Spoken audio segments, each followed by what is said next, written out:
Il y a toujours plus d'1 milliard de personnes vivant avec moins de 1,90$ par jour, parmi lesquelles on retrouve à peu près 5 millions de personnes au Canada. La pauvreté, les inégalités et la dégradation environnementale font en sorte que bien que la production alimentaire augmente, il y a encore des gens qui n'y ont pas accès. L'accès à la vaccination, à une meilleure nutrition ainsi qu'aux services de santé ont permis de diminuer la mortalité infantile de moitié depuis 1990, ainsi que d'améliorer la santé générale de tous. À ce jour, 263 millions d'enfants et de jeunes ne sont pas scolarisés, parmi lesquels on compte 20% d'enfants en âge primaire. En moyenne, une femme gagne 74 cents pour chaque dollar gagné par un homme pour le même travail. Au Canada, une femme sur deux affirme avoir été victime de violences physiques ou sexuelles. Un tiers de la population mondiale vit sans services sanitaires de base tels que les toilettes et près de 1000 enfants meurent chaque jour de maladies reliées à l'eau et à l'assainissement.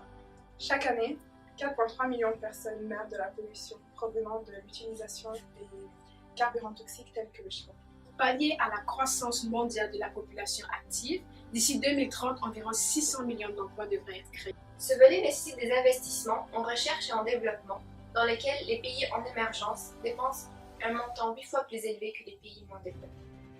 En 2017, les milliardaires ont augmenté leur profit de 762 milliards, ce qui aurait pu éradiquer la pauvreté plus de 7 fois. Étant donné le taux de natalité très élevé, la population urbaine triplera en Afrique et augmentera de 1,7 fois en Asie au cours des 4 prochaines décennies, créant ainsi de nouveaux défis. Plus du tiers de la nourriture cultivée, produite ou transportée en Amérique du Nord est gaspillée. Étant donné le réchauffement climatique et l'augmentation des gaz à effet de serre, le niveau de mer augmentera de 4 pieds d'ici la fin du siècle, ce qui forcera la population à se déplacer. Environ 12 millions de tonnes métriques de plastique apparaissent dans nos océans à chaque année, affectant ainsi l'écosystème marin. D'ici 100 ans, les forêts tropicales seront complètement détruites et près d'1 million de personnes seront à risque de désertification. En 2017, un nombre record de 68,5 millions de personnes ont été déplacées dû aux violences et aux conflits à l'intérieur des pays occidentaux. C'est la raison pour laquelle aujourd'hui, 84% des réfugiés préfèrent s'établir dans les pays en voie de développement.